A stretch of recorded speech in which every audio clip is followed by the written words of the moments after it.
Hey there. Tonight, we're slipping behind enemy line, not with guns or tanks, but with codes, whispers, and double crosses. This isn't the story of battlefield glory. It's the quiet terror of knowing that one wrong word, one flicker of hesitation could mean the end. So dim the lights, lean in close, and let's vanish into the smoke and mirrors of a time when trust was the most dangerous illusion of all.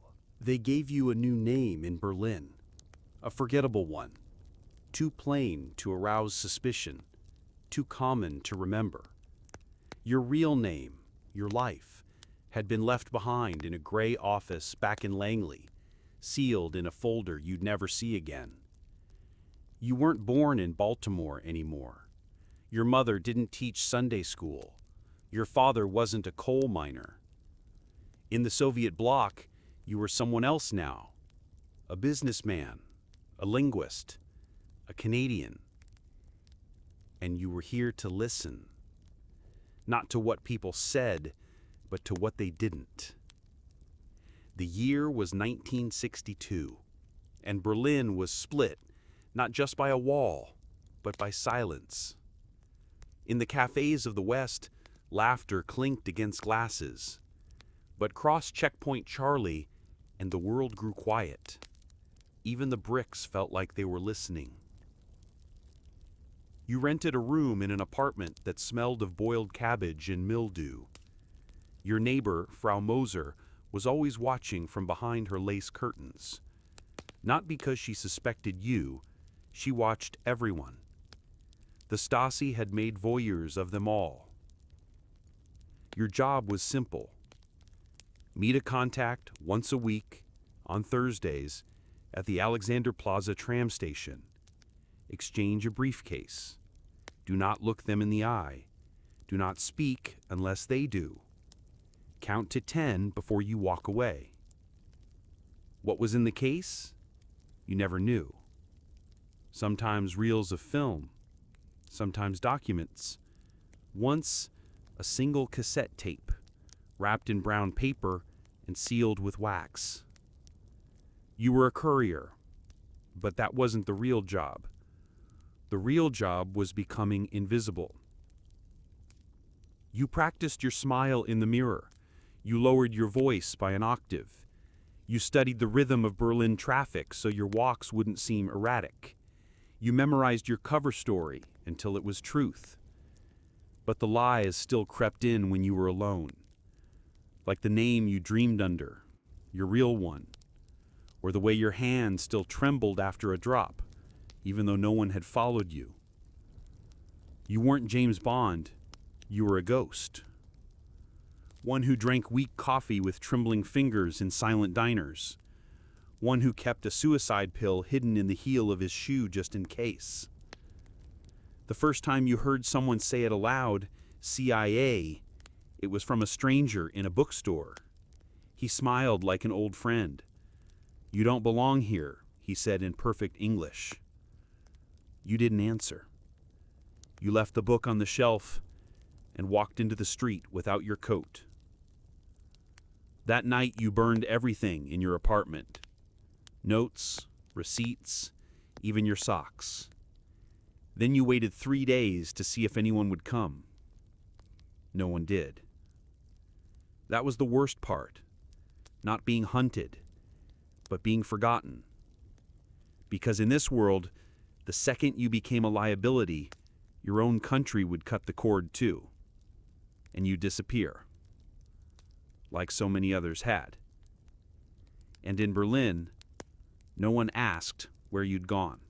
It came, as most disasters do, on an ordinary day.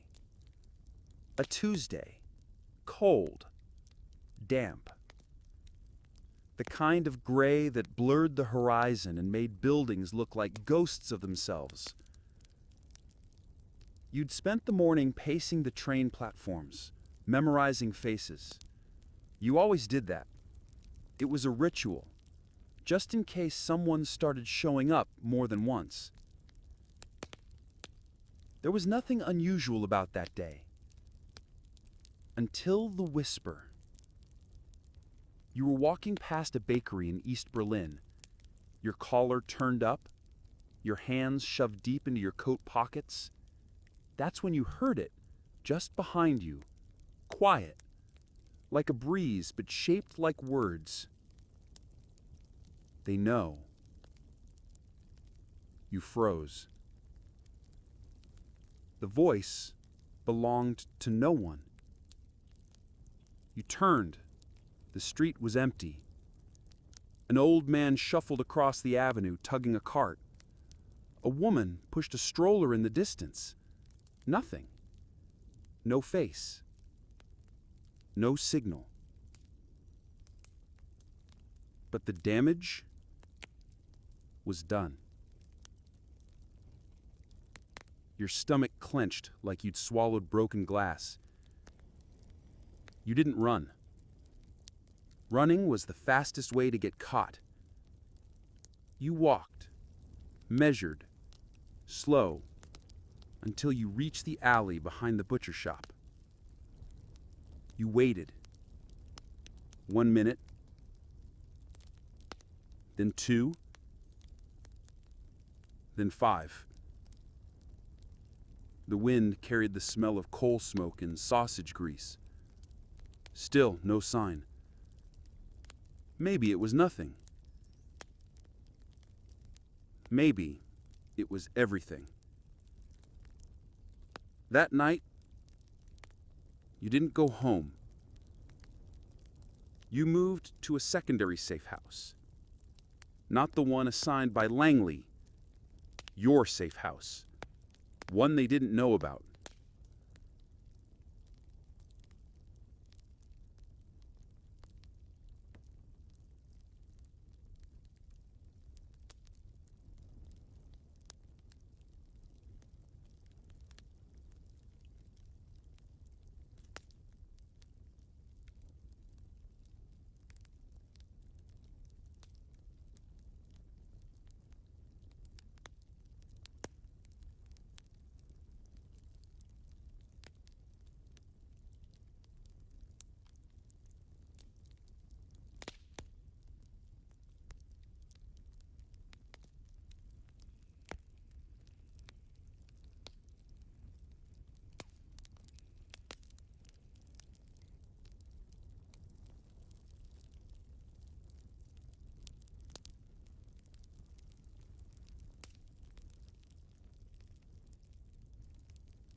The dead drop was compromised.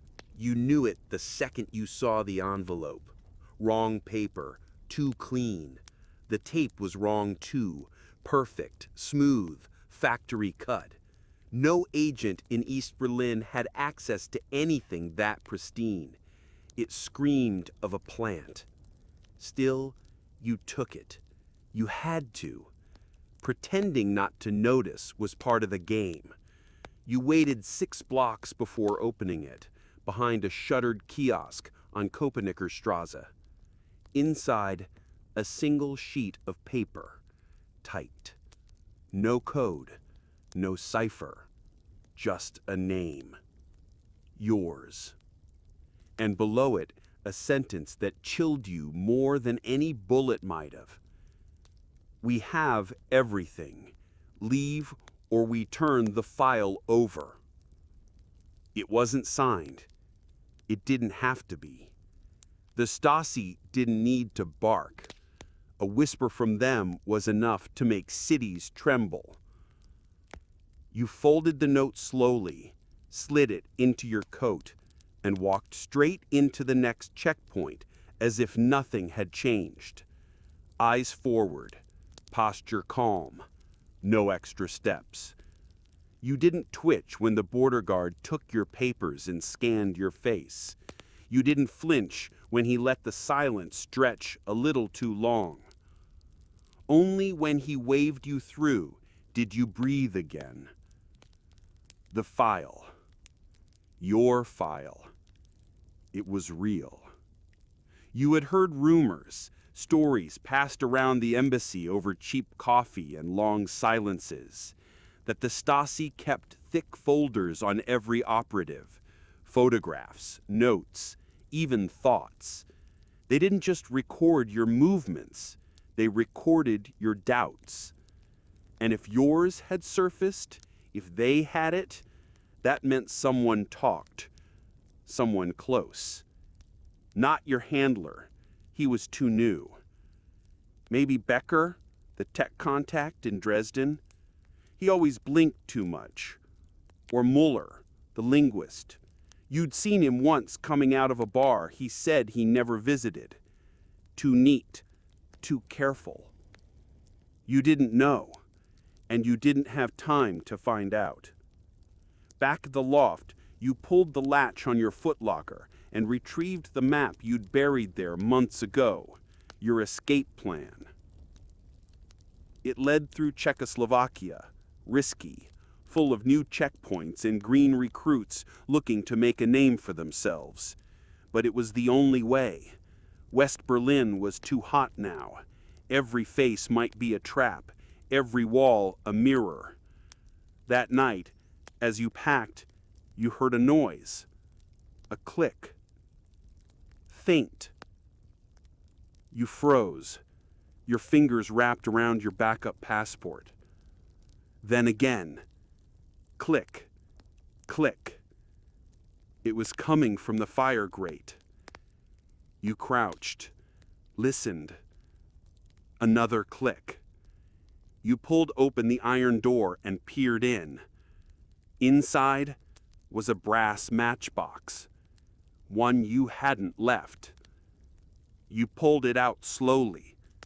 Inside, a single microdot film, barely visible. Next to it, a torn scrap of paper. 6 words. Do not trust the next courier.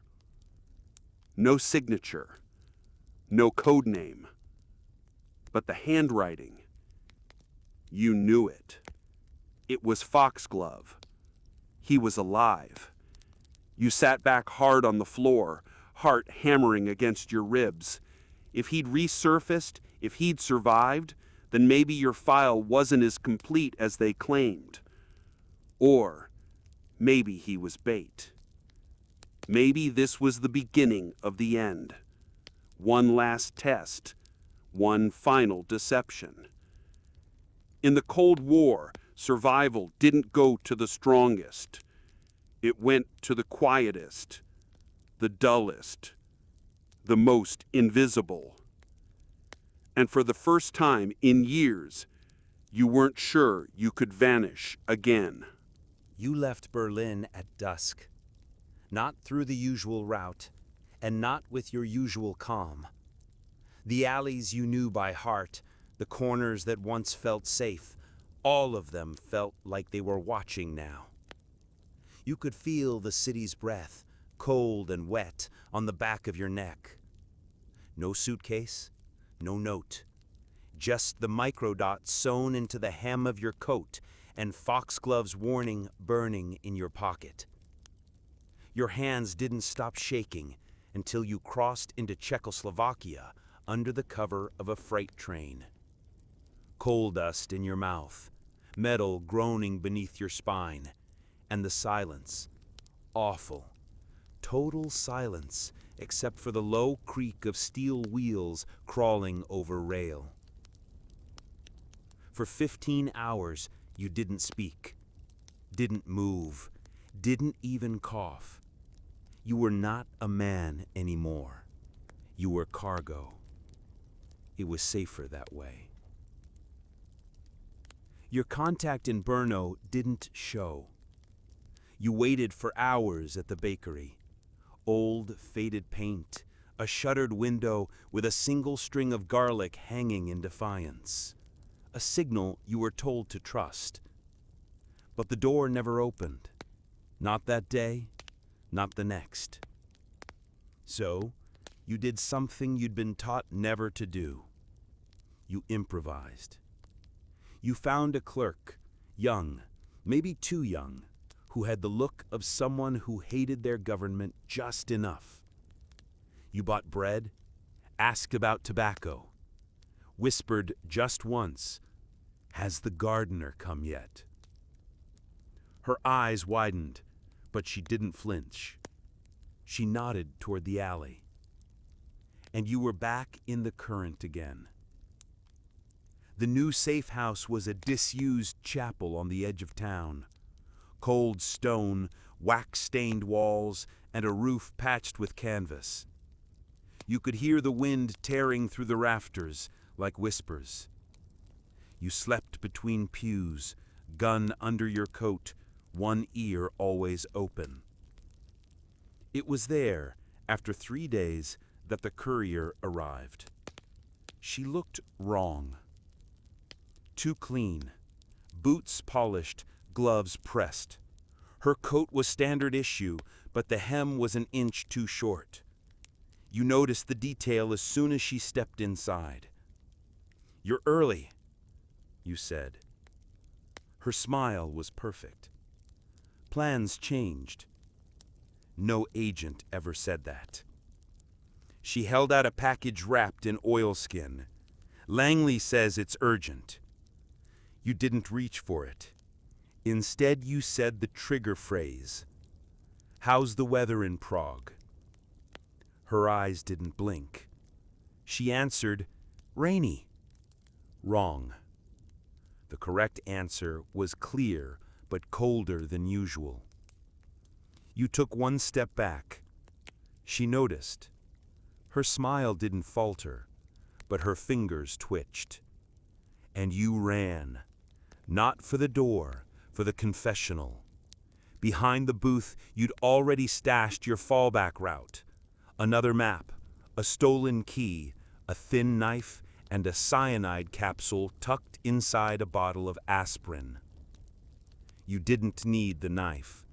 Not yet. You crashed through the side window, glass tearing your sleeve, and vanished into the graveyard beyond. By the time she reached the street, you were already half a mile away. And now you knew 2 things. Foxglove had been right, and someone very high up wanted you gone. By the next night, you had a new name. You burned the last one under a bridge outside Brno, watching the papers curl in the wind. In that moment, you realized something terrible. You didn't miss your real name anymore. You missed being unknown. Truly unknown, even to yourself. Because somewhere back in Berlin, buried in a black file, locked in a drawer, or whispered across a Stasi desk, was your true reflection. A man who used to be someone. A man who now was no one at all. You moved through Hungary like a shadow. No documents, no contact, no trace. It wasn't just that you were avoiding the courier or the people who sent her. It was that the whole world had gone quiet. The channels were dead. No drop points, no confirmation, not even coded broadcasts on shortwave. It felt like the mission itself had been wiped from existence, and with it, you. At night, you slept in barns or under bridges. By day, you walked, always forward, always watching. Once, near the village of Sexcard, you thought you saw someone watching you, a figure in a long coat, standing too still at a train station. But when you doubled back, he was gone. No footprints in the mud, no cigarette smoke in the air. Just your reflection in the glass. And even that was starting to look unfamiliar. You ate little. You spoke even less. And you began to forget. Not the skills, those were muscle memory now. You could still make a garrote out of wire in under 10 seconds. You still scanned every room in concentric circles. You still knew the exact number of steps between you and the nearest exit at any given moment. But the details of you, they were slipping. Your real name was already gone. The cover names, the fake families, the invented memories, those were all still vivid because you had to rehearse them, protect them, live them. But the truth? You weren't even sure anymore if you had nieces, or if you just told yourself that enough times to make it feel real. Then, in the outskirts of Szeged, something changed. You found a message, old school, scratched into the underside of a bench at a Soviet monument, hidden beneath a layer of dried paint. You recognized the code structure immediately, sloppy but intentional. 3 dots, 2 dashes, 1 symbol. It spelled, "Look north." You waited until midnight, then climbed the bell tower of a nearby church, using the northern facing. At 0104, a single flash of light came from across the river, then another, then silence. The pattern repeated once, then nothing. Someone was alive. Someone wanted you to see it. You made a choice. You crossed the river. It took 5 hours, 2 bribes, and a stolen rowboat. But by sunrise, you were dripping wet and shivering on the northern bank, shoes squelching in the mud, holding your breath with every echo of distant barking dogs. You followed the path toward the source of the flash. It led to a barn. Inside, hay, silence, and a man you hadn't seen in 5 years. Foxglove. He looked different, thinner, grayer, but alive. He didn't speak. He just handed you a folded piece of paper, his hands trembling. You unfolded it. 1 word, printed in sharp black ink. Compromised. Below that, a list of 10 names. Yours was first. You sat down, the ground swaying beneath you. Foxglove finally spoke, voice hoarse like gravel soaked in whiskey. They've rolled up the network. Langley thinks we're all dead, or turned. You looked at the list again. Half of them you knew were already gone. The other half, you didn't know who to trust anymore, including him. But Foxglove didn't wait for your question. He just said, We don't run anymore. We erase them. And then he handed you a pistol. Loaded. The gun was heavier than you remembered. Not in weight. Glock 17s always felt solid in the hand, but in implication. Because when Foxglove handed it to you, it wasn't just a weapon, it was an oath. You didn't ask who the target was. You already knew. Whoever had flipped the network, whoever had given up your name to the Stasi, whoever was quietly feeding both sides to keep the Cold War burning just hot enough, they were the target. It was a suicide mission. It had to be. But you nodded anyway, because something in you had already died. Foxglove laid out the plan that night on the cold dirt floor. A single candle flickered between you. No names spoken aloud, just initials, coordinates, patterns of movement. The new handler's route through Vienna, the next dead drop, the hotel that wasn't really a hotel. The more he spoke, the more your memories returned. Not memories of home or childhood or joy, those were long gone. But the memories that mattered. How to stalk someone through a crowd. How to fake a limp convincingly enough to be forgettable. How to disappear behind a door and become someone else when you emerged. The world outside the barn was quiet, but not asleep. You could feel the Cold War breathing again, right there at the edge of your spine. In the morning, you crossed into Austria. You'd burned your old coat, shaved your beard, and bought a used pair of shoes 2 sizes too large. In the mirror at the border cafe, you didn't recognize yourself. Perfect. Vienna was soft. Too soft.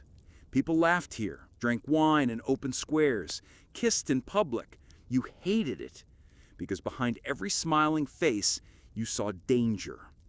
The woman in red with the book bag, she lingered too long by the newsstand. The man at the tram stop kept adjusting his watch, though it wasn't even 9 o'clock. Every shadow held a name from the file. And then, 3 nights later, you saw him. The courier, but not the one from Brno. This one was older, balding, still had that East German stiffness in the way he turned his head. He was exiting a hotel on Mariahilfer Strasse, briefcase in hand. You followed. Not close. Never close. You watched him stop at a tobacco shop, greet the clerk in flawless Hungarian, buy the same brand of cigarettes you knew Foxglove had once smoked, Signal. Then he disappeared down a narrow alley. You circled, waited. He didn't emerge, and neither did the briefcase. It was a message. You found it tucked behind a dumpster, a single sheet of paper inside, typed. Again. But this time, not a threat, a request. We know you're alive. There's still a seat for you in Prague. One last mission, clean slate, or walk away. No name, no offer of protection, just a seat. You stared at the words for a long time, and then, beneath them, handwritten. They don't care what you know. They care who still listens to you. That part wasn't for you. That was for Foxglove. You crumpled the paper, tossed it in the nearest sewer grate, and walked away without looking back. You knew what had to be done. Not just the courier, not just the traitor. You had to erase the entire network. Every file, every drop, every name. Because in the end, being invisible wasn't enough. You had to make sure no one even remembered there was something to see. You didn't sleep for the next 3 days. Sleep was a luxury for men with clear consciences. Yours was filled with names. Real ones, cover ones. Code names used once in Moscow and never spoken again. And one by one, those names had started turning up in rumors. Obituaries that didn't list causes. Car accidents with no survivors. Quiet disappearances. Not all of them enemies, not all of them friends, but all of them once part of the same machine you'd worked for and now had to dismantle. You met Foxglove again in Bratislava, in the back of an abandoned tailor's shop where the mirrors were all shattered and the air still smelled of dust and starch. He looked thinner again. You noticed the tremor in his left hand as he poured tea, even though you both knew it would go cold before anyone touched it. "This is the last chance," he said without looking at you. You didn't answer. He slid a folder across the table. The top page had only 2 words typed in red ink: "Final sweep." Below it, a map. 7 cities, 9 addresses, 1 week. Each one marked with the same symbol, an X inside a triangle. The same symbol scratched in that bench back in Hungary. The mark of assets compromised beyond recovery. The mark of ghosts. Your job was to make sure those ghosts stayed buried. The sweep began in Munich, a safe house above a laundromat, long since abandoned. You found an old ledger beneath a floorboard with 7 names, 5 of them already dead. You tore out the pages, lit a match, and watched them curl in your hands. Then Warsaw. A teacher who had once carried blueprints for nuclear bunkers in her coat lining. She didn't even look up when you passed her on the bridge, but she dropped her satchel. You picked it up, handed it back, and whispered, "It's over." She never said a word, just turned and walked into the fog. You didn't follow. By the time you reached Bucharest, the lines between orders and instincts had blurred. You met a contact in the cellar of a burned-out chapel, just like the one you'd hidden in after Brno. He offered you a cigarette. You declined. "There's nothing left," he said. You didn't agree. You didn't disagree. You just passed him the lighter. The file he gave you was different. Slim. Only one name. Yours. You stared at it for a long time. Then slowly, you looked up and asked, "Who issued this?" He didn't answer. Instead, he gave you a key. To the vault in Prague. Everything ends there. You didn't tell Foxglove. Didn't need to. When you saw him again in a train station on the edge of the city, he looked at you like a man watching his own reflection walk away. "The vault's a trap," he said. You nodded. "I know." He held your stare. "Then why go?" You didn't answer right away. Because the truth was, this wasn't about survival anymore. It was about finishing something. About leaving nothing behind that could be weaponized, twisted, used by anyone, east or west. Because ghosts were dangerous. But ghosts with memories? Deadly.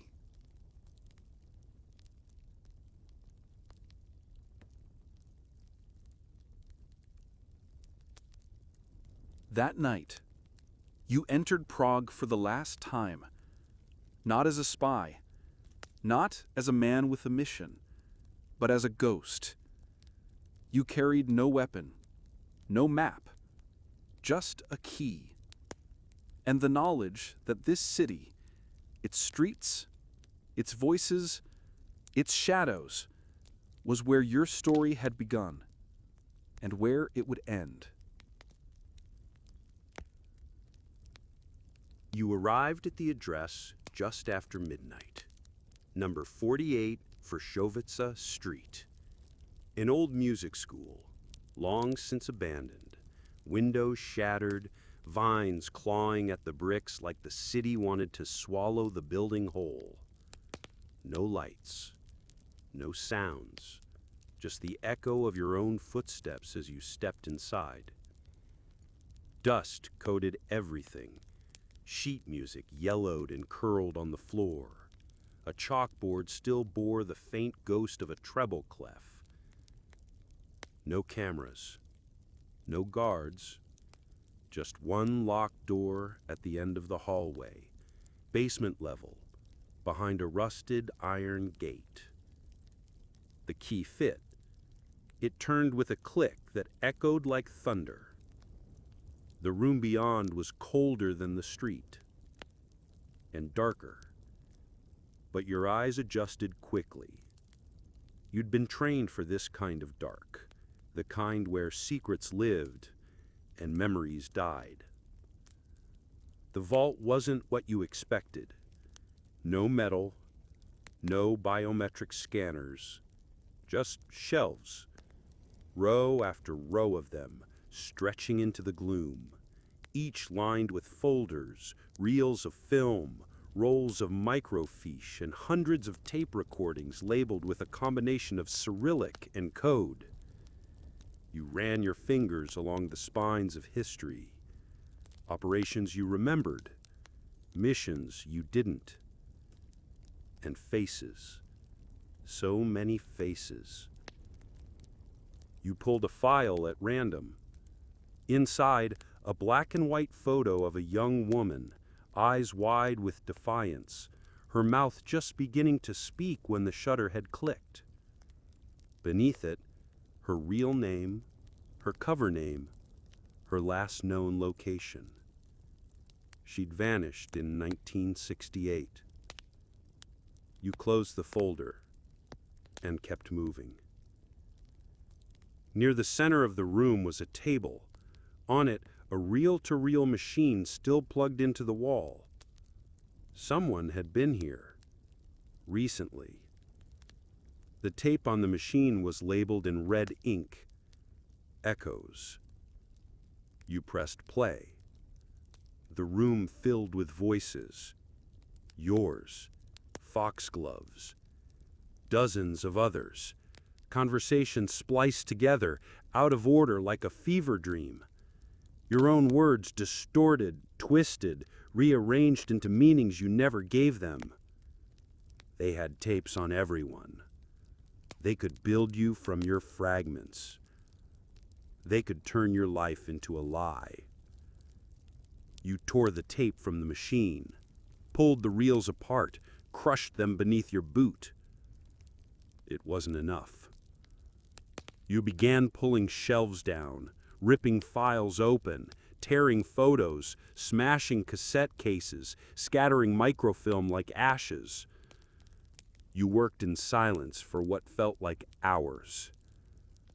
And when you finally stopped, chest heaving, arms shaking, the floor was littered with the remains of 1,000 secrets that would never be used again. That's when you heard the door close behind you. Soft, deliberate. You turned. A figure stood in the shadows. Not Foxglove, not anyone you recognized. She stepped forward. Middle-aged, pale coat, calm eyes. "You didn't think we'd leave it unguarded, did you?" she said. You didn't speak. She raised a small camera, snapped a photo. "You just erased a decade of work," she said, almost admiringly, "but not the memory of it." And then she held up a simple object, a lighter, and tossed it into the room. The flames caught fast, too fast. The dust, the old paper, the celluloid film, it all turned to fire in seconds. You ran. Up the stairs, through the music room, out into the cold night. Behind you, the building roared like a dying animal. You didn't stop. You didn't look back. You just kept moving deeper into the city, into the fog, into the anonymity you had once trained so hard to master. Because now, finally, you were the ghost. No files, no voice, no past. Just silence and freedom. By morning, the building was gone, reduced to ash, brick, and melted steel beams. The fire had raged through the night, and while the news called it an accident in a historical landmark, you knew better. So did the woman in the pale coat. She hadn't tried to stop you. She'd just lit the match. Because the game had changed. This was no longer about sides, no more east or west. It was about control, narratives, erasure. You'd destroyed the vault, but you hadn't destroyed what they knew, what they remembered, what they could twist. All you'd done was light a fuse, and the explosion hadn't even started yet. You met Foxglove one last time, not in a city, not in a safe house, but in a small chapel buried in the Czech woods, the kind where the walls leaned from centuries of winter and the air smelled of moss and candle smoke. No names were spoken. You just sat, the two of you, side by side on a stone pew. "It's done," you said. He didn't nod, didn't blink. "They'll come looking, not for us, for what we meant." You thought about that, because he was right. The era you'd lived through, the lies, the tradecraft, the quiet betrayals stitched into everyday life, it was fading, but not quietly. The new world would inherit your ruins, rebuild them into something more efficient, more digital, more permanent, and yet less human. "You could disappear," he said. "For real this time." You stared at the altar, at the cracked tiles beneath your boots. "I don't want to disappear," you said. "I want to be forgotten." He understood the difference. For weeks, you moved without rhythm. A freight train through Hungary, a fishing boat through the Adriatic, a borrowed identity through Greece. Sometimes you left pieces of your old self behind, a worn coat, a journal page, a photograph burned at the edges, traces that led nowhere, echoes meant to die out. And yet, every city had eyes now, phones, satellites, biometrics. The Cold War may have ended, but the watching had not. The tools were quieter, the targets broader, but the fear still sharp. You avoided mirrors, avoided newsstands, even avoided your reflection in train windows, because the ghost you'd become wasn't hunted like before, but studied, analyzed, filed under potential risk. They didn't need to kill you anymore. They just needed to know where you were. One night, in a seaside town in southern Italy, you found a small bookstore. The owner was deaf, her husband blind. They welcomed you without question. No paperwork, no past. You swept floors, carried crates, read the old French novels nobody touched anymore. And for the first time in years, you felt something close to peace. But it didn't last. It couldn't. Because one morning, in a battered envelope under the shop door, you found a note written in clean block letters. We remember. No signature, no return address, just the old code. You held the note for a long time, then tossed it into the sea. Let the waves devour it, because whether they remembered or not, you didn't. Not anymore. The note was a shadow trailing your steps, unseen but felt.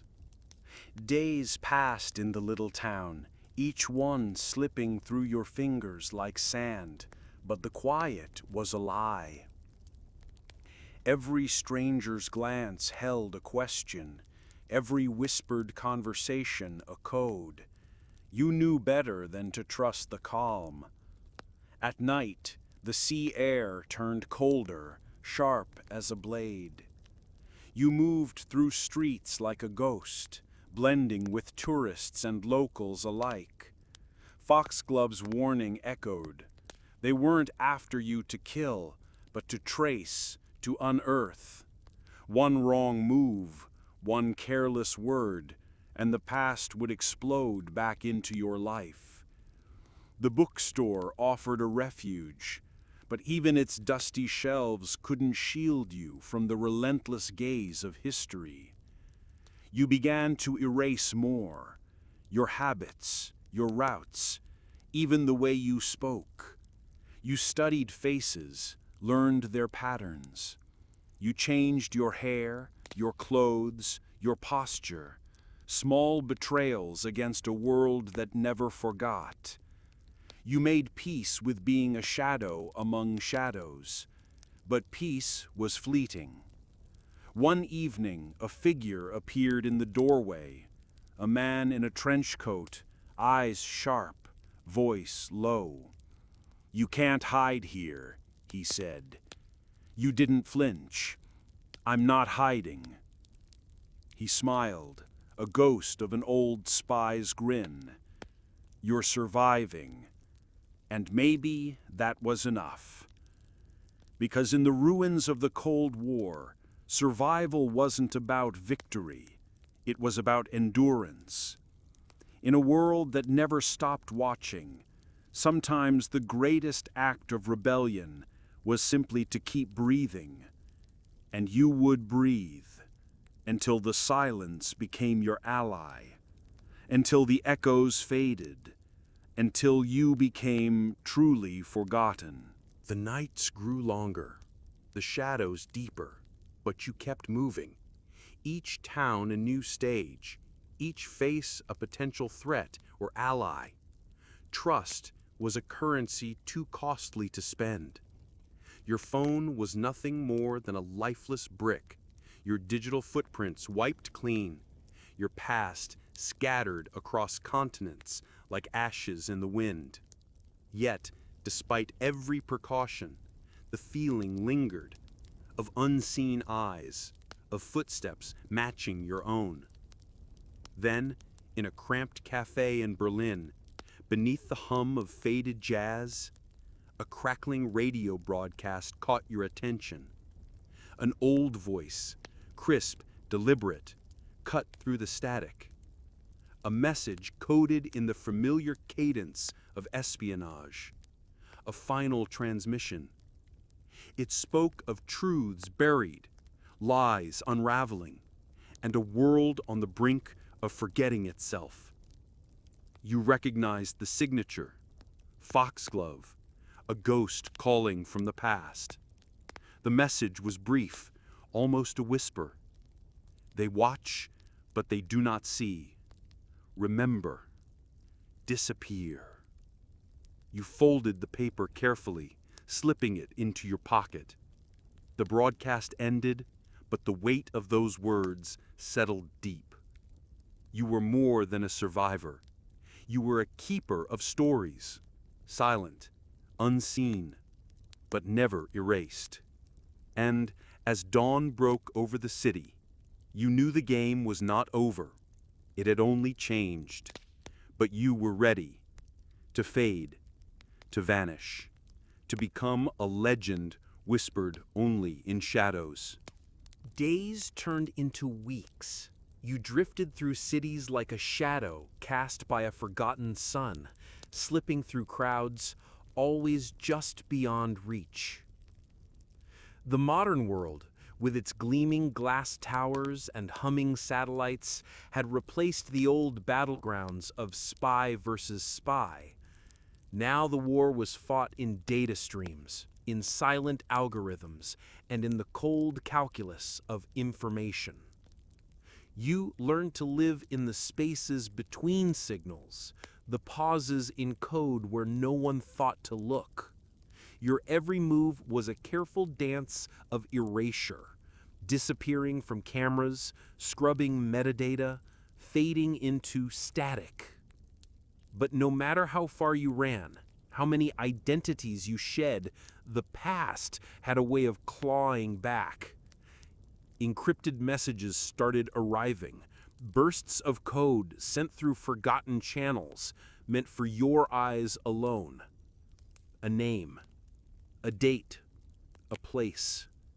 The kind of breadcrumbs only a spy would understand. They were warnings, not from enemies, but from ghosts of allies. Friends who had vanished without a trace, calling out from the void. And in that network of secrets and silence, you found a new purpose: to unravel the last threads of a war no one else remembered. You were no longer just running. You were hunting. And in the labyrinth of shadows, where every flicker of light might be a trap, you became the ghost that could not be caught. Your hunt led you to a forgotten radio tower on the outskirts of Berlin. It was a relic from another time, rusted metal climbing toward a gray sky, tangled wires humming faintly with a life of their own. Here, among the ghosts of transmissions past, you hope to find the truth buried beneath decades of lies. The tower was guarded by memories and silence. Every step echoed with the weight of things unsaid, whispers of betrayal etched into the peeling paint. You climbed the narrow staircase, muscles burning, heart pounding, not from fear, but from the urgency of knowing. At the top, a dusty console blinked weakly, its dials frozen in time. You wiped away the grime, fingers trembling as you powered it on. The crackle of static filled the air, a fragile thread connecting past to present. And then, the signal. A voice, soft, coded, unmistakably familiar. It spoke of secrets never told, names erased from history, promises broken in shadows. You pressed record, because some stories deserved to live, even if the players were long gone. As the sun rose over the city, painting the sky in shades of orange and steel, you realized that forgetting wasn't surrender, it was survival. And sometimes survival meant becoming the story itself. You turned off the radio and stepped back into the dawn. The Cold War was over, but your story was just beginning. The city around you stirred to life. Cars, footsteps, voices weaving into a symphony of normalcy. But beneath the surface, you knew the silence carried weight. Secrets never truly died. They only waited, patient and relentless. You walked the streets, blending in, a ghost among millions. Every glance from a stranger could be a question.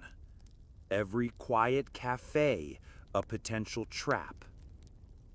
Trust was a currency you had long since spent. Yet, in the shadows, you found fragments of yourself. The letters tucked in forgotten drawers, the photographs hidden behind false panels, the whispered names in hushed conversations. You weren't alone, not truly. The past wasn't a chain, but a compass, guiding you through the maze of memory and identity. And so you moved forward, unseen, unheard, but never forgotten. Because some lives aren't meant to vanish, they're meant to endure. The streets stretched ahead, familiar yet foreign, as if the city itself was a mirror warped by time and memory. You slipped through alleys where the lamplight flickered uncertainly, the air thick with the scent of rain and distant exhaust. Each step was careful, measured, a dance between presence and absence. You knew the dance well.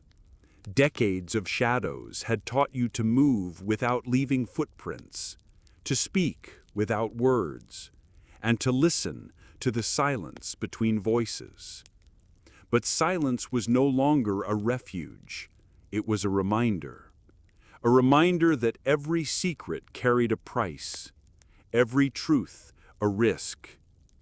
At a quiet cafe on the edge of the old quarter, you paused. The hum of conversation softened behind the stained glass, and the clink of porcelain was a fragile symphony. You traced the rim of your cup, eyes scanning faces, some kind, some indifferent, some, perhaps, watching. Your hand brushed a folded note beneath the table. No signature, just a single word. Remember. Not a threat, not a plea, a call. You tucked it away and stepped back into the night. The city breathed around you, alive with stories whispered through generations. You carried a story too, not one of heroes or villains, but of survival and silence, of sacrifice and shadows. And as the first light of dawn crept across the skyline, you understood. The past was not a cage. It was a burden and a beacon. And no matter how far you ran, it would always be part of who you were. Because some ghosts don't haunt, they guide. And some lives don't end, they endure. The morning sun painted the city in soft gold, but for you, the light brought no warmth, only clarity. You had slipped through shadows for years, but now the shadows themselves seemed to seek you out, tightening like a noose woven from unseen threads. The note, still tucked in your coat, was a silent reminder that your past wasn't finished with you. You could feel it in the eyes of strangers, in the whispered conversations behind closed doors. The world had shifted. Technology no longer made escape easier, it made it nearly impossible. But escape had never been your goal. Survival was. You found yourself drawn to the edges of the city, where old meets new. The crumbling stone walls of forgotten fortresses, graffiti-stained underpasses, and cracked pavement beneath ancient trees. Here, history lingered in the air, heavy and unyielding. You thought about Foxglove, about the lives you'd touched and the lies you'd spun, about the friends lost and those still watching from the shadows. A street musician played a melancholy tune nearby, the notes twisting through the morning haze. You paused, listening, not just to the music, but to the rhythm of your own heartbeat, steady beneath layers of fear and fatigue. Could there be peace in this world of secrets and betrayals? Could you, after all the running, find a place to belong? You folded the note once more and slipped it into the lining of your coat. No signatures, no demands. Just a reminder. You weren't invisible. You never had been. But maybe it was time to stop hiding, to stop running, to confront the past. And in that choice, perhaps there was freedom. Because sometimes the only way forward is through the shadows. The evening mist curled through the narrow alleyways like a living thing, softening edges and blurring the lines between past and present. You stood at the crossroads, the city's heartbeat pulsing faintly beneath your feet. Each step forward felt heavier than the last, weighed down by memories you tried to forget and futures you feared to face. You had spent years crafting a new identity, shedding skins like a serpent in the dark. But now, the illusion was fraying, and the ghost beneath it stirred restless and raw. Somewhere beyond the fog, the voices called, old allies, old enemies, each with their own reasons for remembering, for watching, for waiting. You glanced down at the worn photograph tucked in your coat pocket. A face you barely recognized stared back. A younger you, before the masks, before the betrayals. The promise of something better, something real. Could you reclaim that person? Could you carve out a life not ruled by shadows? The cold wind whispered secrets as you moved on, each footstep echoing against stone and steel. Ahead, the faint glow of a cafe offered refuge. Inside, the warmth of laughter and light promised something fleeting, connection. You hesitated, then crossed the threshold.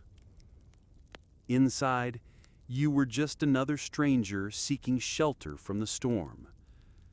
And for the first time in a long time, that was enough. The cafe was a sanctuary of small moments, clinking cups, murmured conversations, the steady hum of life going on despite everything.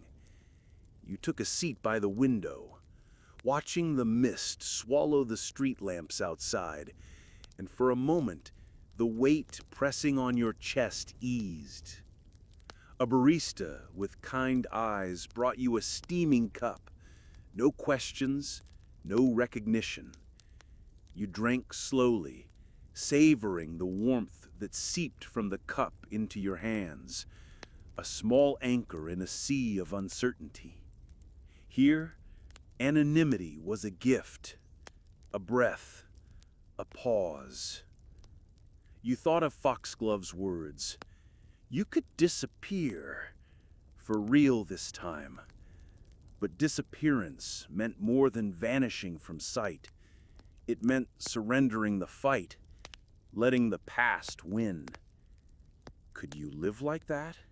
Without the edge that kept you sharp? Without the constant dance between danger and survival? Outside, the city moved on, unaware, indifferent. Inside, you allowed yourself to hope. Maybe not for safety, not for freedom, but for a life stitched together from fragments of peace. You closed your eyes, let the moment settle. Because sometimes the hardest missions weren't about espionage or secrets. They were about finding a place to just be. And in the quiet hum of the cafe, you found a fragile kind of victory. The war was far from over, But tonight, you had won a little peace. Even peace was a fragile thing. Days bled into nights as you moved through shadows, your steps quiet, but your mind loud with echoes. Signals intercepted, conversations half heard, faces in crowds that blurred but never quite disappeared. The old world never truly let go. One evening, in a small apartment filled with the scent of worn paper and fading ink, you traced your finger along a map, pins and faded notes marking places you'd been, places you'd barely escaped. Each mark a story, each story a scar. A knock at the door jolted you from your reverie. No names, no words, just a package left on the threshold. Inside, a tape recorder, ancient by modern standards, and a single cassette. You pressed play. A voice, distant, crackling, whispered your code name, and then silence. You held the recorder, heart pounding. The message was clear. They knew, and they were still watching. The game was never over. It was only changing shape. But you had learned to move between worlds, to vanish like smoke. And though the ghosts of your past reached for you, you refused to be caught. You were a shadow, a whisper, a secret. And in this quiet war, that was power enough. The days grew shorter, and the chill in the air deepened. You found yourself on the rooftop of a dilapidated building. The city sprawled below, like a web of light and silence. Your breath formed small clouds as you adjusted the makeshift antenna. Static hissed in your ears, a familiar sound, once the soundtrack of danger, now a reminder of connection. You keyed the microphone, a brief crackle, and then a voice. Not a threat, not a command, but a simple greeting. Still there? The voice was old, worn, but unmistakably human. You hesitated, then spoke your own code word. The silence stretched. Finally, a response, a promise. No more running, no more hiding. Only the quiet strength of knowing that some battles never end, but neither does hope. You lowered the mic. The city lights flickered below, and for the first time in years, you allowed yourself to believe that maybe, just maybe, this was the beginning of something new. Because even in the shadows, life finds a way to carry on. Dawn crept over the horizon, painting the sky in bruised purples and pale golds.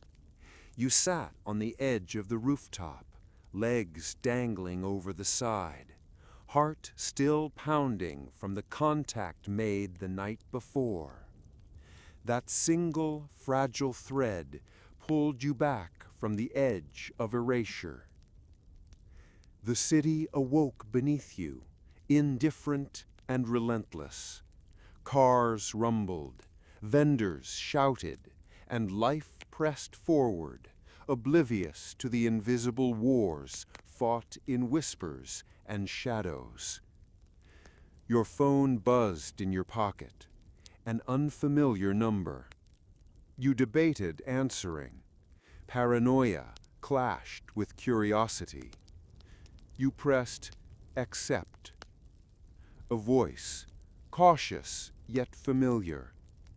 We have a way out, not just hiding this time. A chance to disappear from their grids completely. No traces, no surveillance. Your mind raced. Freedom or exile? Trust or trap? Where? You asked, voice steady, despite the storm inside. Safe house, Norway, mountains. You'd vanish among the snow and silence. You pictured it, cold air, white landscapes, isolation. Peace, perhaps, but at what cost? I'll think on it, you said. They understood. The line went dead. You stood, feeling the weight of the moment settle deep into your bones. The Cold War was over, but the war within yourself, between freedom and fear, past and future, was just beginning. You glanced back once at the tangled cityscape, then turned toward the horizon. Where would you go? What would you leave behind? The night was fading, but your story wasn't finished. Not yet. Weeks passed like whispered secrets, unnoticed, unmarked. You moved through the cities of Europe like a ghost, cloaked in shifting shadows. Each step calculated, each breath measured, as if the air itself might betray you. The safe house in Norway felt like a dream, stark, silent, and cold.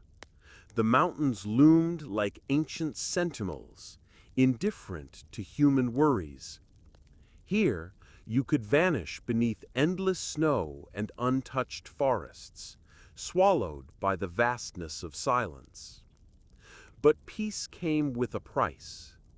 Isolation gnawed at your edges, sharper than any knife.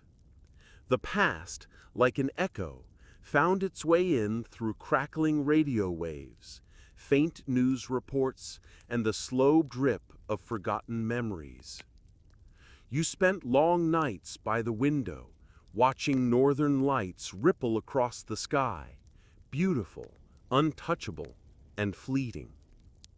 Your phone, now stripped of all identifiers, sat silent on the table. No calls, no messages, just waiting. And in that waiting, you confronted the truth. Being forgotten isn't freedom. It's a slow erasure, a fading into nothing. You had traded one kind of prison for another, but this time the bars were made of silence, and you had to decide: to disappear completely or to fight to be seen, remembered, even if it meant risking everything. The choice lay ahead, clear and sharp as the icy air you breathed, because some ghosts choose to haunt, and some choose to live. The dawn crept over the fjords, painting the frozen landscape in hues of soft pink and gold. You stood at the edge of the world, where the cold bit through every layer, where silence stretched endlessly. Yet beneath that stillness, something stirred, a flicker, a heartbeat you thought long lost. The notebook lay open on the table, its pages filled with coded memories, half-truths, and fragments of a life once lived in the shadows. You traced a finger over the ink, each word a tether to a past that refused to let go. But now the future waited, fragile and uncertain. You made your way down the narrow path to the village below, where life unfolded in quiet routines untouched by the global games of spies and secrets. Children played in the snow, their laughter pure and unburdened. The old baker smiled as you passed, nodding in simple greeting. For a moment, you felt something you hadn't in years: belonging.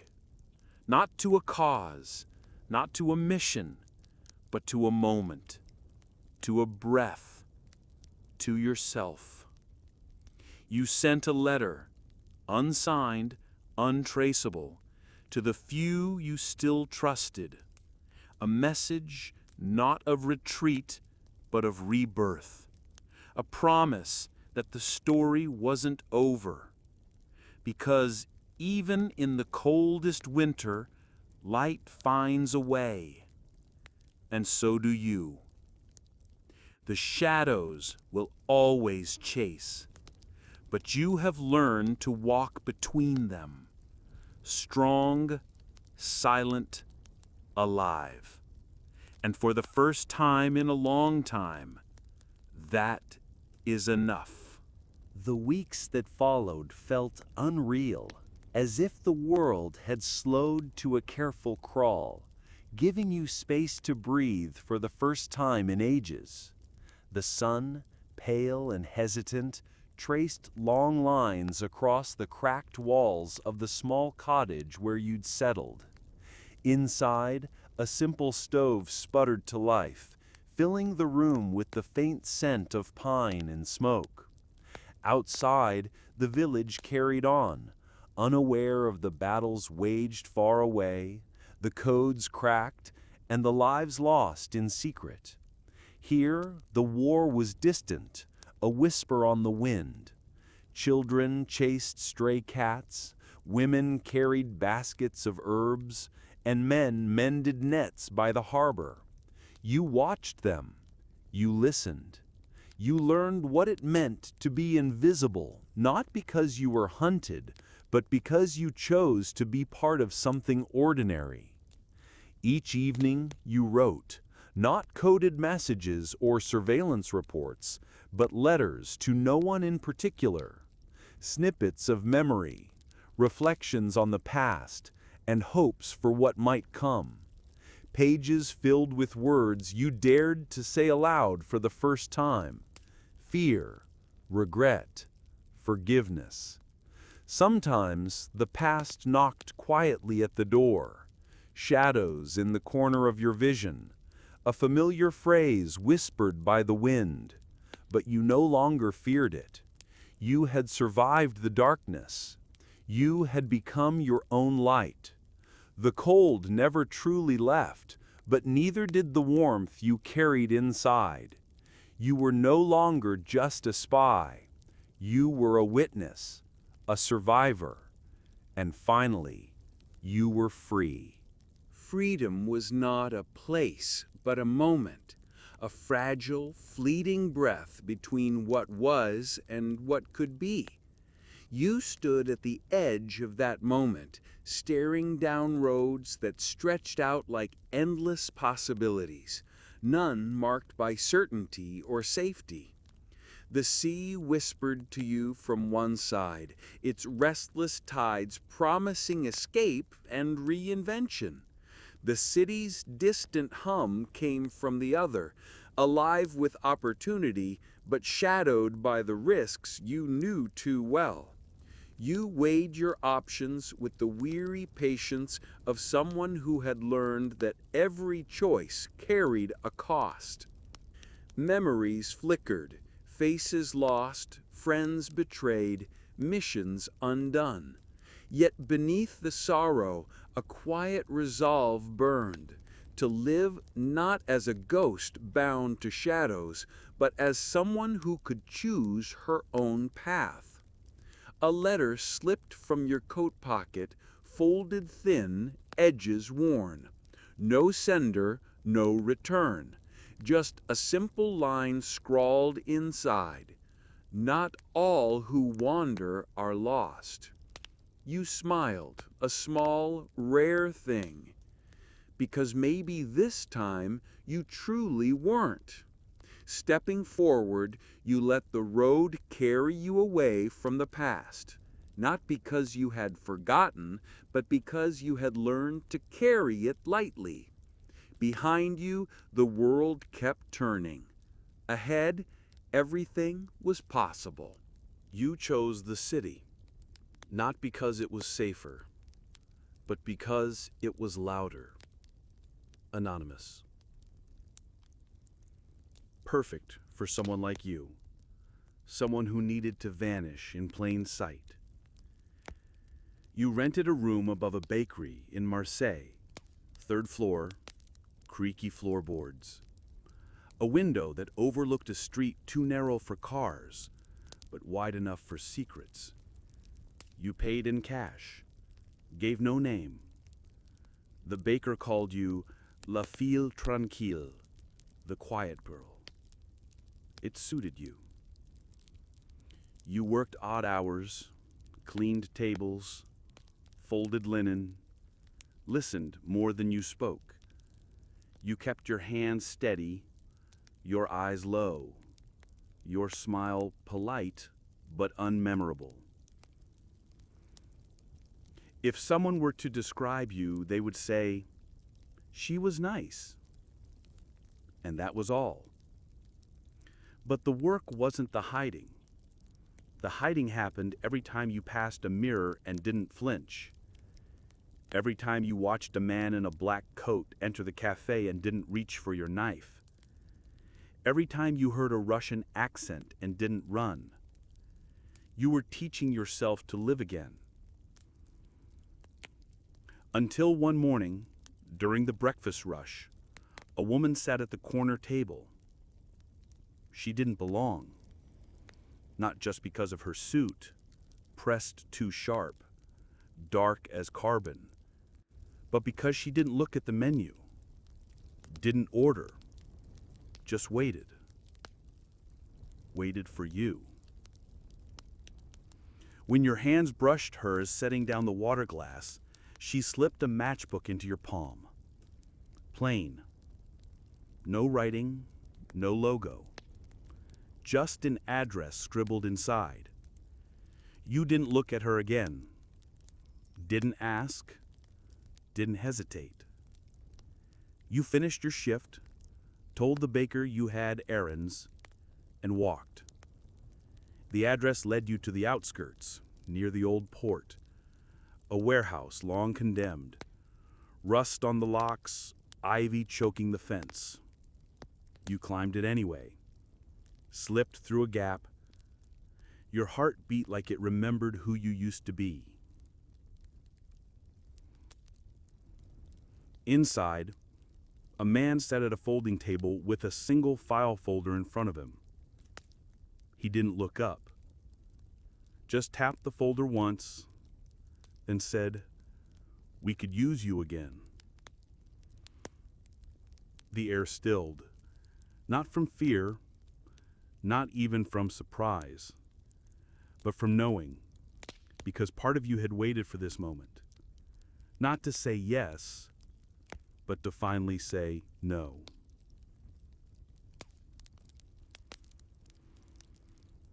You stared at the folder, at the photos, the names, the maps. It was all too familiar, too easy. You closed the folder. "No," you said. The man nodded once, didn't argue, didn't stand. You left, back through the ivy, back down the cracked streets, back to the bakery, where the scent of bread welcomed you like a friend who never asked questions. You washed your hands, tied your apron, and returned to the life you had chosen. For the first time, not as an escape, but as a decision. You moved again, not because they forced you, not because of fear, but because leaving was the only way you ever truly stayed free. This time, it was Lisbon, a low room near the docks, above a shop that sold old books and smelled faintly of salt and ink. The landlady was half-blind, didn't speak your language, and only cared that rent was paid on time. Perfect. You didn't tell anyone your name. You didn't need to. You were the kind of person who folded into a city, who watched from the sides, walked with the crowd, and knew exactly where every alley led out. You found work, cataloging antiques for a dusty maritime museum. Faded maps, broken compass needles, rusted sextants with initials no one remembered. You liked them. They were things no one chased anymore. Things no one could weaponize. But even here, in this quiet new chapter of your life, the past never truly lost your scent. Sometimes you'd find a letter in the post. No return address, no stamp, just your initials written too cleanly. Inside, nothing but a phrase. Berlin wants to know, or the pianist remembers. Sometimes just a single word. Langley. You burned them. Every time. Not out of panic. Out of habit. Out of control. You refused to give them your thoughts, your fear, your narrative, but it wore on you. Each year added a little more to the weight in your chest. Not guilt, not grief, just the unbearable knowledge that you were one of the last who still remembered what it had all really meant. Not the wars, or the victories, or the double crosses, but the people. The lost ones. The ones who didn't make it out of Prague. The ones who disappeared in alleyways behind embassies. The ones whose names never even made it into files. You kept a list. Not with ink, never ink, but in breath, in routine, in the way you touched certain pages of the books you sorted, the way you folded your scarf on cold days. Each motion, a name remembered. Each silence, a promise not to forget. Then one day, a woman came into the shop, mid-30s, tourist clothes, cameras slung around her neck like a prop. She didn't browse. She walked straight to the back where you were dusting an old naval chart, and she said, "You used to be her." Not a question, just fact. You looked at her, slow and measured. She was young, too young to have been part of the Cold War, too young to know about vaults, burn notices, or what it meant to kill a man for a name that didn't exist. But her eyes held that same weight. You'd seen it before. In mirrors, in colleagues, in foxglove. You said, "I don't do that anymore." She replied, "I don't need you to." She reached into her coat, pulled out a small envelope, laid it gently on the counter.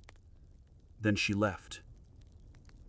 You didn't open it until hours later. Inside, a photograph. Black and white. Grainy. You, 30 years ago, standing beside a man who never had a real name. And written on the back, in blue pen, "They're rewriting us."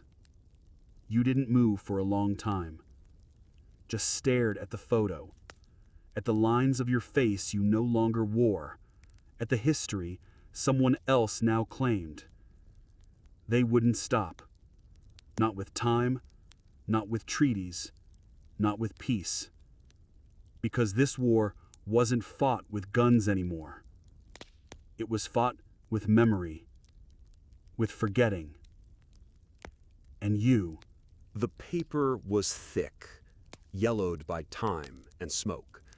You wrote by hand, not because you feared digital traces, though you did, but because muscle remembered what machines could not. The old codes, the cadence of safehouse names, the way a date could hide an entire operation in 3 digits. Your fingers ached, your breath trembled, but the words came. They had to. Each page you filled felt like breathing again after too many years underwater. You wrote names, real ones and the ones they'd worn like armor. You wrote the way Foxglove used to nod at a doorframe before entering a room, how the woman in the pale coat always carried 2 watches, but neither told time. You wrote how the agency trained you to make grief useful, and how the Soviets taught you fear could be domesticated. You didn't censor, didn't revise, because the truth didn't ask for neatness. It only asked to be remembered. The stack grew over weeks, 30, then 50, then 100 pages, each one handwritten, marked only by a single sigil on the back corner, a crooked V inside a circle. It was the mark you and Foxglove had once scrawled on gas station bathroom stalls and border fences. A sign, a vow, a way of saying, still alive, still loyal. But you knew writing wasn't enough. Words die, pages burn. And so you made copies, 3 complete sets. One you hid beneath the floorboards of the bookstore, wrapped in oilcloth. One you sealed in a weatherproof canister and buried in a coastal bluff where the wind screamed too loudly for surveillance mics. The third you gave away to a boy, a teenager who swept floors at the museum. Quiet, attentive, who asked too many questions about cipher wheels and resistance movements, but never pushed too far. You left the pages in his locker, wrapped in a brown paper bag. No name, no note, just the words, if they ever lie, you'll know. And then you waited. Not for rescue, not for thanks, but for silence, because the work was done. Or so you thought, until the knock came. 2 in the morning, soft, deliberate. You opened the door to find nothing but a book, an old French spy novel, one you'd referenced in your early notes to Foxglove. Inside it, pressed between the pages, a Polaroid.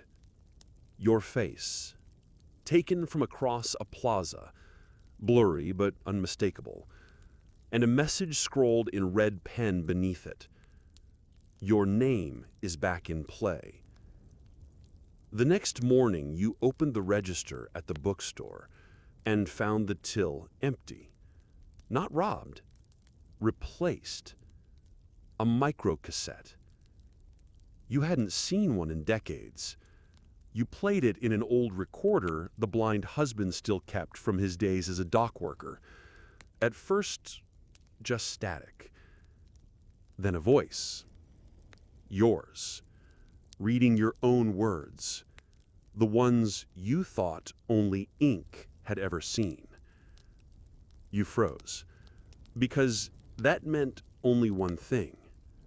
Someone had copied them. Someone had been watching before you even knew to hide. They hadn't stopped you, hadn't silenced you, because they didn't need to. They'd let you do all the work. Now they just had to decide which pieces to keep, which truths to erase, which lies to preserve. And for the first time in years, your hands trembled, not from age, not from regret, but from fury. Because this war had never ended. It had just changed uniforms, changed fonts, and it wasn't about history anymore. It was about control. You closed the bookshop, packed a single bag, burned the rest, and disappeared again. This time, not to run, but to hunt. Because they'd made one mistake. They'd reminded you who you were. Not a ghost, not a relic, but a spy. And this was still your war. The safe house in Lisbon hadn't been used in nearly 30 years, not since the oil fire in '72. not since 3 agents bled out in its kitchen while the clocks on the wall all struck midnight in different languages. You remembered it well, less for what happened than for what it cost. Foxglove had almost lost a lung there. You had almost lost something harder to name. But the old lock still took the key, and inside, the smell of mildew and old paper greeted you like an old comrade. The wallpaper had peeled back, revealing a cipher wheel hand-drawn on the plaster beneath. A whisper of who you had been, left behind like a fingerprint only the right ghosts could see. You lit one candle, sat at the same table, and opened the envelope.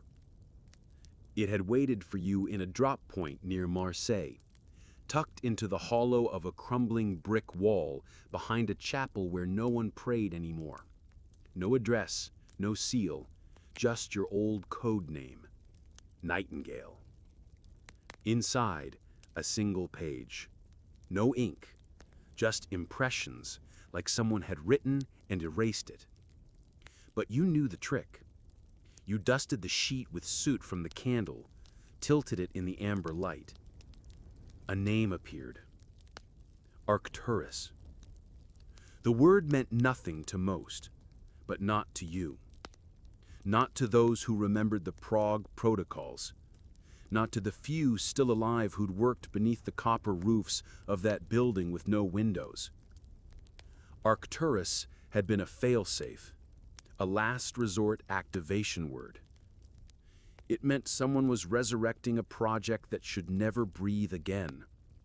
The kind of project that rewrote timelines. You didn't sleep that night.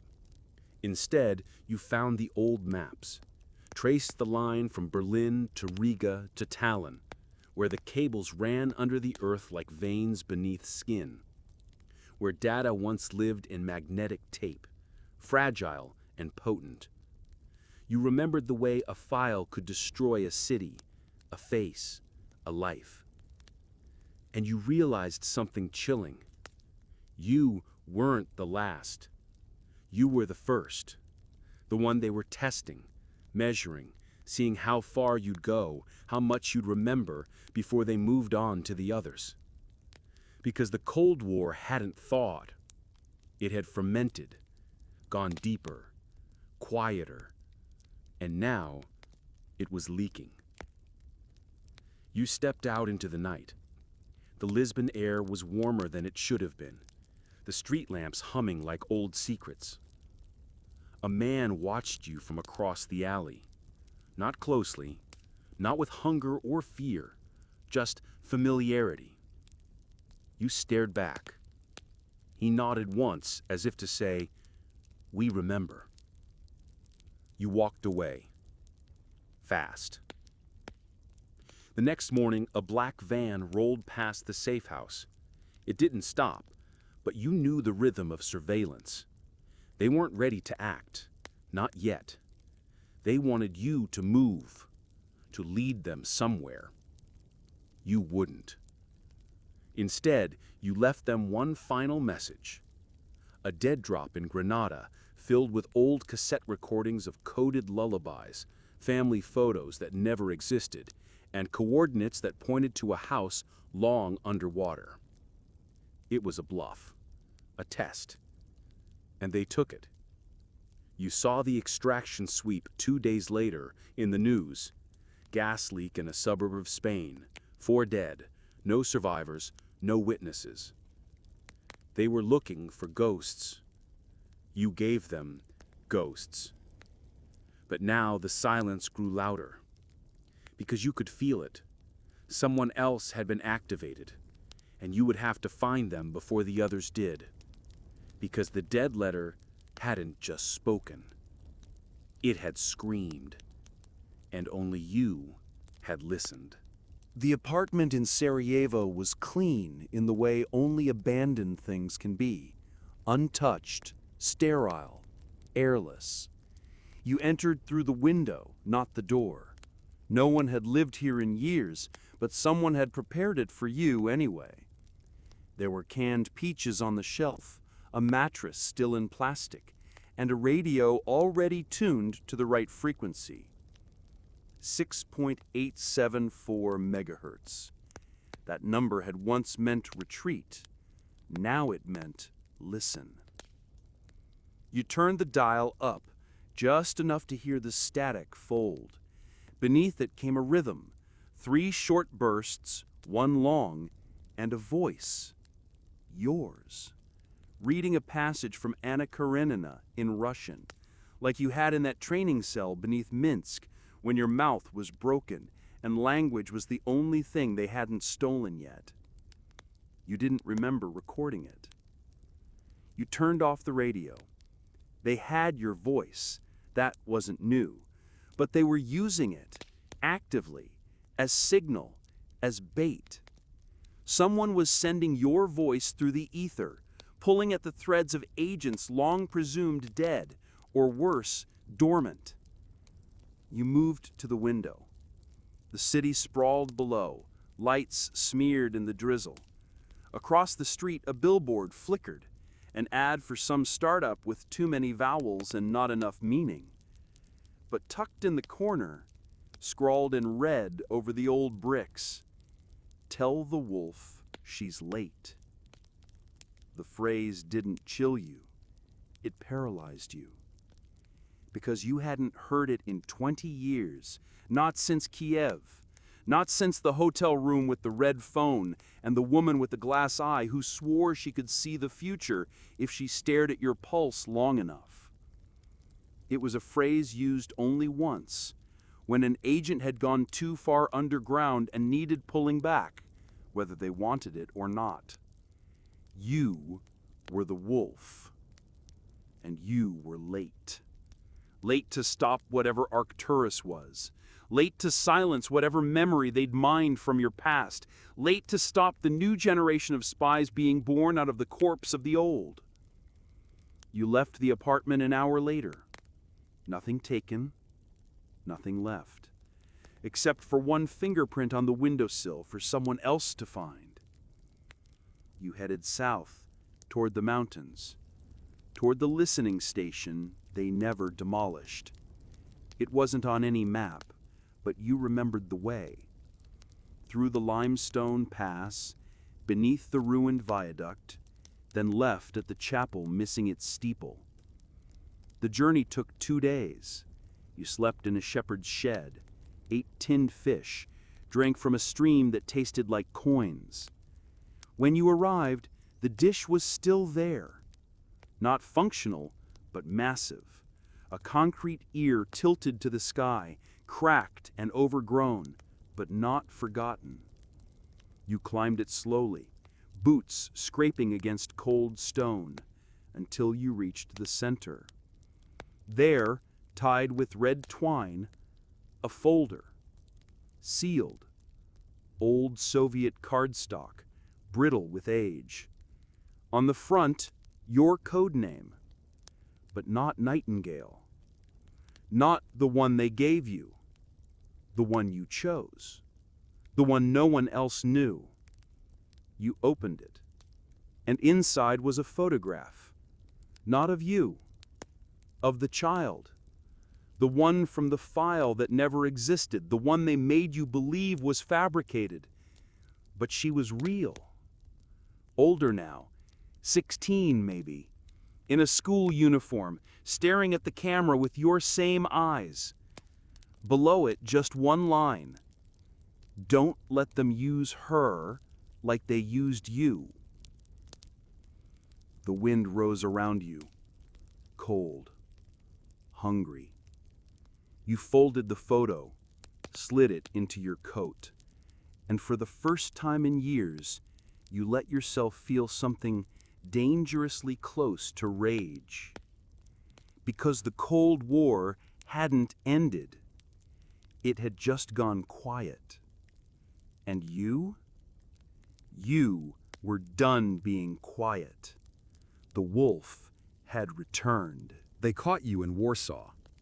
Not in a back alley, not in a gunfight, not in some poetic standoff under a dying lamplight. No, they caught you in a supermarket, in the pasta aisle. You were reaching for a tin of anchovies when the light above you flickered. That was all it took. You paused, blinked once. The movement near the end of the aisle, a man adjusting his glove too slowly. The reflection in the freezer door, another man, back too straight for a civilian. And behind you, barely audible, the soft click of a shoe not meant for wet floors. 3 of them, possibly 4. You didn't run. You closed your hand over the tin and walked. Aisle 6, then 7, then through the produce section. You passed the exit, past the bakery. You didn't look back. The cameras caught your stride, calm, unhurried. Not desperate, but final. In the parking lot, the sky was gray, the rain soft. A child cried somewhere near a taxi queue. A man smoked in a puddle of silence. No sirens, no shouting, just the hush of inevitability. Then came the van. No markings, just a sliding door. They didn't blindfold you, didn't speak. They didn't need to. You'd always known this moment was waiting. You just thought you'd get to pick the when or the where. But that's the illusion every agent tells themselves, that they are the architect of their own ending. The van drove for hours. You didn't ask where. Your hands were zip-tied. The radio played Chopin, and you thought, how polite. When the van stopped, you were near the border. Snow, trees, a warehouse that used to be a textile factory. The kind of place where ghosts clung to the rafters and no one remembered what it used to smell like. Inside it was warm, too warm. You sat in a wooden chair. They removed your coat, not your boots. A table was brought in. Then the man, not young, not old, wearing no uniform, no insignia, just a face built for silence. He placed a folder in front of you. Your name was on it, not your cover name, not your code name, your real name. And beside it, a photograph. The girl, not a child anymore, but a body, slumped, eyes closed, a smear of blood beneath her shoulder. The chair creaked beneath you, your jaw locked. The man didn't blink. She didn't talk, not much to say. We know the rest. You looked down at the table. There was a recorder, a page of questions. They didn't care about what you'd done, they cared about who you'd taught. You leaned back. Do you remember what I said in Vienna? You asked softly. The man tilted his head. That nothing lasts, he guessed.